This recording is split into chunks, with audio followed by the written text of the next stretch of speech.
இந்த இயர் வந்து யார் யாரெல்லாம் வெளிநாட்டுக்கு போகிறதுக்கான வாய்ப்பு இருக்கு? மகரத்திலிருந்து 9வது ராசியான கன்னி, இந்த ராசிகளில் சந்திரன் இருந்தால் இவங்க வெளிநாட்டுக்கு போகலாம். யாரெல்லாம் கூட்டு தொழில் பண்ணலாம் சார்? கூட்டு தொழில் பண்ணக்கூடாதவங்களை சொல்றேன், பண்றவங்களை நீங்க புரிஞ்சு. மேச ராசி, மகர ராசி, கடக ராசி, விருச்சக ராசியில செவ்வாய் இருந்தா கூட்டு தொழில் பண்ணக்கூடாது. தெய்வ வழிபாடு அதை வந்து தவற விட்டா என்னெல்லாம் நடக்கும் சார்? ஒன்றும் நடக்காது. இப்போ கிறிஸ்டியன்லாம் இருக்கிறாங்க, அவங்க தவற விட்டவங்க தானே. முஸ்லீம்ஸ் இருக்கிறாங்க, 800 வருஷத்துக்கு முன்னால் அவங்களாம் முகமதியா மாறினவங்க தானே. ஏன்னா சோத்துக்கே வழி இல்லாமல் இருந்தாங்க. டவுசர் போடாமல் சுற்றி இருப்பானுங்க 3 வயசு வரைக்கும் பசங்க. கேட்டால் டவுசர் வாங்க கூட காசு இல்லை. அவனுக்கு எதுக்கு ஜாதகம் எழுதணும்?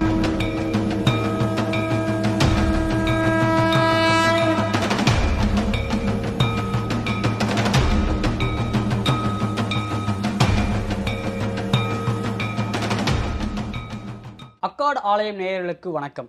நமக்கு ஜோதிடம் சார்ந்த பல கேள்விகளும் குழப்பங்களும் இருக்கும். அதை தீர்க்கறதுக்காக நம்மளோட இணைஞ்சிருக்கிறாரு ராஜநாடு ஜோதிடர் கா பார்த்திபன் அவர்கள். சார் வணக்கம் சார். வணக்கங்க. எப்படி சார்? அக்காட் நேயர்களுக்கு வணக்கம். Super sir. எப்படி சார் இருக்கீங்க?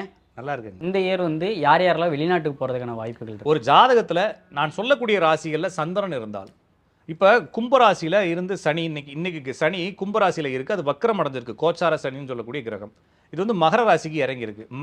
மகரத்துலேருந்து 5வது ராசியான ரிஷபம், மகரத்துலேருந்து 7வது ராசியான கடகம், மகரத்துலேருந்து 9வது ராசியான கன்னி, இந்த ராசிகளில் சந்திரன் இருந்தால் இவங்க வெளிநாட்டுக்கு போகலாம். ஆனால் அவங்க ஜாதகத்தில், நான் சொல்லக்கூடிய அந்த பர்டிகுலர் ஜாதகத்தில் சனி சந்திரன், சனிக்கு 5, 9, 7 சந்திரன் இருந்தால் இவங்க இந்த ஜாதகத்தில் இருந்தால் இவங்க வெளிநாட்டுக்கு போகலாம்.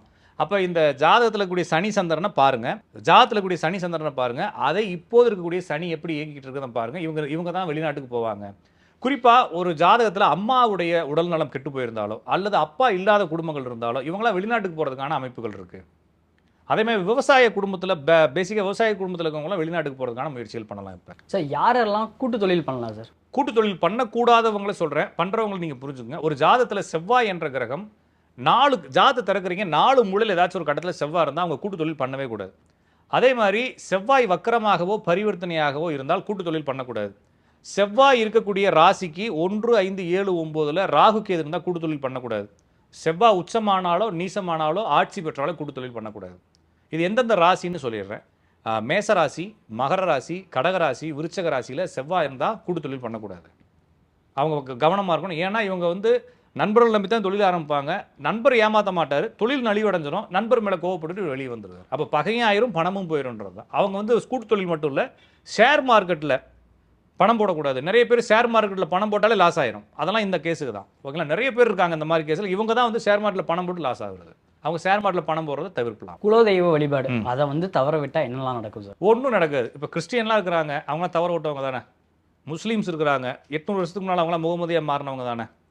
அது ஒன்றும் ஆகாது. நம்ம ஒரு விஷயத்தை நம்புகிறோம், அவ்வளோதானே தவிர நம்பாமல் இருந்தால் இல்லைனா அதை தவற விட்டால் எதுவும் தப்புலாம் நடக்காது. ஏன்னா அது குலதெய்வம் இருக்குது அப்படின்னா நம்புறீங்க தானே குலதெய்வம் இருக்குன்னு.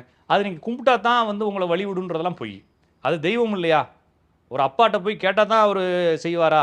அவராகவே செய்வார் இல்லையா? விரும்பி நம்ம தேடி வந்து செய்வார். அது மாதிரி குலதெய்வம் தேடி வந்து செய்யும் அப்படின்ற அடிப்படையில் நம்புங்க. நீங்கள் கிறிஸ்டியனாக மாறினவங்க நல்லா இருக்காங்க, முஸ்லீமாக மாறினவங்க நல்லா இருக்காங்க. அவங்க அப்படின்றப்ப நீங்களும் அதை கும்பிடாமல் இருந்தாலும் கெட்டுலாம் போயிட மாட்டீங்க.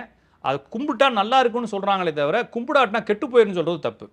அப்போ குலதெய்வ தோஷம் வந்துருச்சு, குலதெய்வத்தை கும்பிடாமல் இருந்தாலும் நீங்கள் நலிவடைஞ்சிட்டீங்கன்னு சொல்கிறதுலாம் சும்மா ஜோசிக்காரங்க உங்களை ஏமாத்துறதுக்காக சொல்லக்கூடிய வார்த்தையை தவிர எதை கும்பிட்டாலும் கும்பிடாட்டினாலும் உங்கள் விதி தான் நடக்கும். நீங்கள் அதுக்குன்னு போய் கோயிலே படுத்து கிடந்தா நீங்கள் என்ன கோடீஸ்வரன் ஆயிரம் போகிறீங்க? ஒன்றும் கிடையாது. அப்போ குலதெய்வத்தை ஏன் கும்பிடணும் அப்படின்னு சொல்லி அவசியம் இருக்குது அப்படின்னா, நான் எந்த குலத்தில் பிறந்தேன், எனது வம்சம் என்ன, எனது பூர்வீகம் என்ன அப்படிங்கிற நிலை எனக்கு தெரியணும். அப்படின்னா நான் வந்து சும்மா புத்தகத்தை படித்தாலோ புரட்சிகரமான பேச்சுக்களை கேட்டாலும் எனக்கு புரியாது. அவங்க பொதுவாக என்னை கூப்பிட்டு போய் ஏதாச்சும் ஒரு கூட்டத்தில் சேர்த்து விட்ருவாங்க. ஆனால் என்னுடைய ஜாதி என்ன, என்னுடைய குலம் என்னன்னு தெரிஞ்சுக்கிறதுக்கு என் குலதெய்வம் கோயிலுக்கு போனோம்னா அங்கே ஒரு 4 பேர் வந்து உட்காந்து பேசி நான் எந்த வகையில் பிறந்தவன்னு சொல்லுவான். அந்த தெளிவு நம்மளுக்கு கிடைக்கும். அந்த அடிப்படையில் குலதெய்வம் வந்து என்னுடைய குலத்தை காப்பதற்கான அந்த வழிமுறைகளை தெரிந்து கொள்வதற்கான ஒரு இடமாக இருக்கின்றதுக்காக அதை மறக்காமல் போகிறது நம்மளுடைய பரம்பரைக்கு நம்மளுடைய வம்சங்களுக்கு என்னுடைய பரம்பரையை பற்றி விளக்குவதற்கு பயன்படும். அவ்வளோதான்ற அடிப்படையிலே தவிர கும்பிடாட்டினா வீணா போயிடுவோன்றதுலாம் சும்மா ஹம்பக். கண்டிப்பாக இந்த கொஸ்டின் உங்கள்கிட்ட கேட்டே ஆகணும். ஏன்னா ஜாதகம் பார்த்து 10 பொருத்தமும் பக்காவாக இருக்குன்னு சொல்லி கல்யாணம் பண்ணுறாங்க, ஆனால் கொஞ்ச நாளே டிவோர்ஸ் ஆகுது. ஏன் சார்? இல்லை, அது 10 பொருத்தம்ங்கிறது தசவித பொருத்தம்ங்கிறது நட்சத்திர அடிப்படையில் பார்க்குறாங்க. இப்போ நான் வந்து உத்திரட்டாதி நட்சத்திரம்னு வச்சுக்கோங்களேன். கீழே போகிறீங்க, அங்கே ஒரு பெரிய ஒரு ஆடி காரில் ஒரு சிக்னலில் ஒருத்தர் நிற்கிறாரு, அவரை எழுப்பி கேட்குறீங்க, அவர் உத்திரட்டாதி நட்சத்திரம்னு சொல்கிறாரு. அப்படியே கொஞ்சம் தள்ளி போனோம்னா அந்த சிக்னல் ஓரத்தில் ஒருத்தர் பிச்சை எடுத்துக்கிட்டு இருக்கான், அவனு உத்திரட்டாதி நட்சத்திரம்னு சொல்கிறான். இப்போ 3 பேர் எப்படி ஒன்றாகும்? இல்லைங்களா? 3 பேருக்கும் குணமும் ஒன்றும் இல்லை இல்லைங்களா? அப்போ இது என்னன்னா உத்திரட்டாதி நட்சத்திரம் அப்படின்றத வச்சுக்கிட்டு என்னுடைய வாழ்க்கையை நான் எப்படி தீர்மானிக்கிறது? இப்போ ஜோசிக்காரங்க அதை வச்சு தான் சொல்கிறாங்க.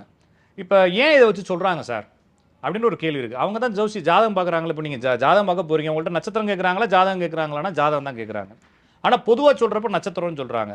ஏன் இந்த நட்சத்திரத்தை பயன்படுத்தினாங்க அப்படின்னா, இப்போ உங்களுக்கு நீங்கள் எத்தனை பேர் உங்கள் குடும்பத்தில் 2 பேர் இருக்கலாம், இல்லைன்னா ஒருத்தர் இருக்கலாம். ஆனால் முன்காலத்தில் 18 பேர் பிறந்தாங்க ஒரு குடும்பத்தில். எல்லாருக்கும் ஜாதகம் எழுத முடியுமானா வாய்ப்பு இல்லை. அந்த டயத்தில் சோறுக்கே வாய்ப்பு இல்லாமல் இருந்துச்சு இல்லைங்களா? அப்போ ஜாதகம் எழுதுறதுலாம் வாய்ப்பு இல்லை. ஆனால் மூத்த பையன் இந்த நட்சத்திரம், 2வது பையன் இந்த நட்சத்திரம், 4வது பையன் இந்த நட்சத்திரம்னு அவங்க அம்மாவுக்கும் அப்பாவுக்கும் தெரியும். ஏன்னா அவரே பழகியிருப்பார் கொஞ்சம் கொஞ்சமாக. ஜாதகங்கள் இல்லை. அப்போ கல்யாணம் பண்ணணுன்றப்ப நம்மளுக்கு ஒரு நம்பிக்கை இல்லை, ஒரு தைரியம் வரணும்னா அப்போ என்ன செய்யறது? நட்சத்திரம் என்னன்னு சொல்லு, அந்த பிள்ளைக்கு இந்த நட்சத்திரமா பொருந்தும் செய்யின்னு சொல்லி ஒரு நம்பிக்கை கொடுக்கறதுக்காக பயன்படுத்தப்பட்டதே தவிர ஒரு காலத்தில் அந்த நட்சத்திரம். இப்போ நட்சத்திரம் என்ன தேவையில்லைங்க, தேவையில்லை. இப்போ நான் வந்து எங்கள் வீட்டுக்கு நான் வந்து ஒரு தகவல் சொல்லணும்னா என்ன செய்யணும் அப்படின்னா, நான் இப்போ என்ன பண்ணணும்னா வாட்ஸ்அப் எடுத்துகிட்டு கால் பண்ணலாம், வீடியோ கால் பண்ணலாம், இல்லாட்டினா கால் பண்ணலாம். கால் பண்ணி நான் தகவல் சொல்லலாம். நான் இப்போ போயிட்டு போஸ்ட் ஆஃபீஸில் லைனில் தந்தி கொடுத்தா என்ன அர்த்தம்? தேவையில்லை, நம்ம மாறிட்டோம் இல்லைங்களா? அதுபோல் ஒரு காலத்தில் யாருக்குமே ஜாதகம் இல்லை, ஏன்னா எழுதுறதுக்கு காசு இல்லை. இப்போ நீங்கள் ஒரு ஜாதகம், இப்போ உங்களுடைய பிறந்த தேதியை கூகுளில் போட்டிங்கன்னா என்ன ஆகும் அப்படின்னா உங்களுடைய பர்த் சார்ட்டு கிடச்சிரும். ஒரு 40 வருஷத்துக்கு முன்னால் ஒருத்தருக்கு ஜாதகம் எழுதுனா என்ன செய்யணும்? கூகுள் இல்லை, அவர் என்ன செய்வார்?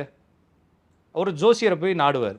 அப்போ ஜோசியர் என்ன செய்வார்னா அவர் வரிசையாக புத்தகங்களாக அடுக்கி வச்சுருப்பார், பஞ்சாங்கம்னு அடுக்கி வச்சுருப்பார். அதில் நீங்கள் பிறந்த வருஷத்தை தேதிக்கான பஞ்சாங்கத்தை எடுத்து திறந்து அது கட்டமெல்லாம் போட்டு உங்கள் ஜாதகத்தை எழுதி கொடுப்பார். இன்னும் ஒரு 100 வருஷத்துக்கு முன்னால் போயிட்டோம்னா ஜோசியக்காரரை போய் பார்த்தோம்னா அவர்கிட்ட பஞ்சாங்கமோ இல்லை.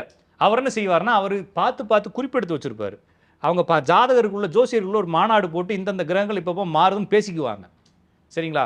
அப்போ இப்போ வந்து கூகுளில் நீங்கள் சர்ச் பண்ணுறப்போ உங்களுக்கு பெட்சாட் வருதா, அதோடைய பலன்கள் கேட்குறதா இருந்தால் 50 ரூபா, 100 ரூபா, 120 ரூபா கேட்பாங்க. இதே இது ஒரு 50 வருஷத்துக்கு முன்னால் போய் ஜாதகம் எழுதுறதுக்கு அன்னைக்கு ரேஞ்சுக்கு ஒரு 15 ரூபா, 20 ரூபா கேட்டிருப்பாங்க, பெரிய தொகையாக இருந்திருக்கும். அதுக்கு முன்னால் ஜாதகங்கள் எழுதுறப்ப ஒரு ஜோசியரை கூப்பிட்டு வந்து வீட்டில் உட்கார வச்சு தங்க வச்சு அவருக்கு சோறு போட்டு 1 வாரம் தங்க வச்சு ஜாதகம் எழுதுவாங்க. இந்த வசதிகள் அந்த காலத்தில் இல்லை. ஏன்னா சோத்துக்கே வழி இல்லாமல் இருந்தாங்க. டவுசர் போடாமல் சுற்றி இருப்பானுங்க 3 வயசு வரைக்கும் பசங்க. கேட்டால் டவுசர் வாங்க கூட காசு இல்லை. அவனுக்கு எதுக்கு ஜாதகம் எழுதணும்? இப்போ டவுசர் வாங்கவே காசு இல்லை, அவனுக்கு என்னது ஜாதகம்? ஆனால் அவன் பிறந்த நட்சத்திரம் மட்டும் எங்களுக்கு தெரியும். அப்படிங்கிறப்ப இவருக்கு கல்யாணம் பண்ணணும். அப்போ ஒரு பொண்ணு பார்க்குறோம், இந்த பொண்ணை கல்யாணம் பண்ணலாமான்னு வேணாமான்னு ஒரு பயம் இருக்குது.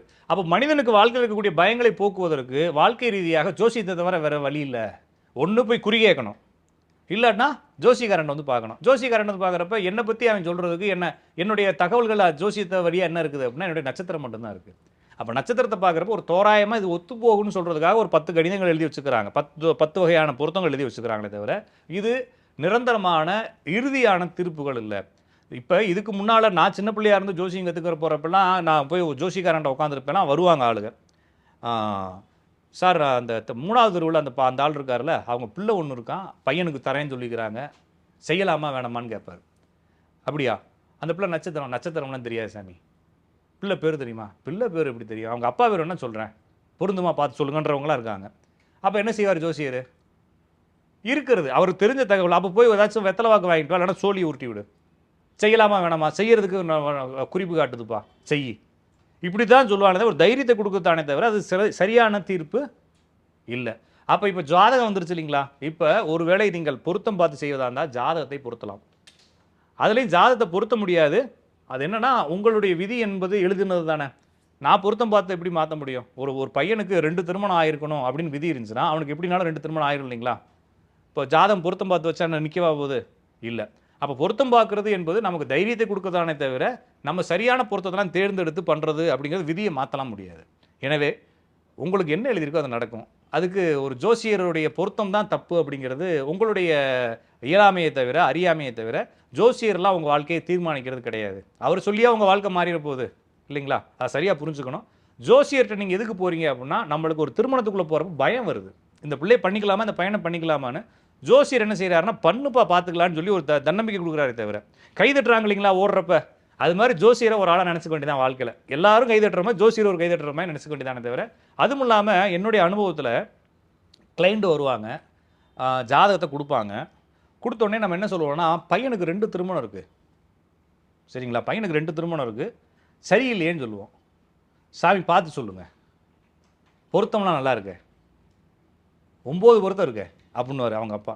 இல்லைங்க சார், பொருத்தம் விடுங்க, அதெல்லாம் நல்லா தான் இருக்கும். ஒரு கிழவிக்கும் பையனுக்கும் பொருத்தம் பார்த்தா ஒரே நட்சத்திரம் தானே, பொருத்தம் இருக்கும்ல, கல்யாணம் பண்ணிக்க முடியாது இல்லையா? அதுக்குன்னு ஒரு குறிப்பிட்ட வயசுக்கு. அப்போ எல்லாத்தையும் வர ஜாதகத்தில் 2 திருமணம் இருக்குது சார், கவனம் பாருங்கன்னு சொல்லுவோம். இல்லைங்க சாமி, பார்த்து சொல்லுங்கள். அப்போ நம்ம திருப்பி என்ன சொல்கிறோன்னா வேணான்னு சொல்கிறோன்னே அவங்க என்ன செய்வாங்கன்னா அப்படியே ஆஃபீஸ் வந்து இறங்கி அடுத்து என்ன செய்வாங்க, இன்னொரு ஜோசியிட்ட போவாங்க. அப்போ இவங்க வாயில் இவங்க நினச்சதை யார் ஜோசியர் மூலமாகவும் தெரிஞ்சுக்கிட்டு அவங்க அதை உறுதிப்படுத்திட்டு 10 ஜோசியர் பார்த்துட்டு இவங்களாவே என்ன செய்வாங்க, அந்த இவங்களுக்கு சாதகமான ஜோசியம் சொன்னதெல்லாம் சரின்னு சொல்லிட்டு மீதி ஜோசியக்காரன்லாம் ஃப்ராடுன்னு சொல்லிட்டு இவங்க என்ன பண்ணிடுவாங்க, கல்யாணத்துக்கு போயிடுவாங்க. அப்போ இது வந்து அவங்களா முடிவெடுத்து அவங்க விதிப்படி போய் மாட்டிக்கிறதே தவிர இதுக்கும் ஜோசியத்துக்கும் தொடர்பு இல்லை. இது எத்தனை பொருத்தம் பார்த்தாலும் விதி இருந்தால் தான் சரியா இருக்குமே தவிர பொருத்தத்துக்கும் வாழ்க்கைக்கும் தொடர்பு இல்லை. ரொம்ப தெளிவான விளக்கத்தை கொடுத்தீங்க. இதே மாதிரி இன்னொரு நிகழ்ச்சியில் சந்திப்போம். ரொம்ப நன்றி. நன்றி, நேயர்களுக்கும் நன்றி.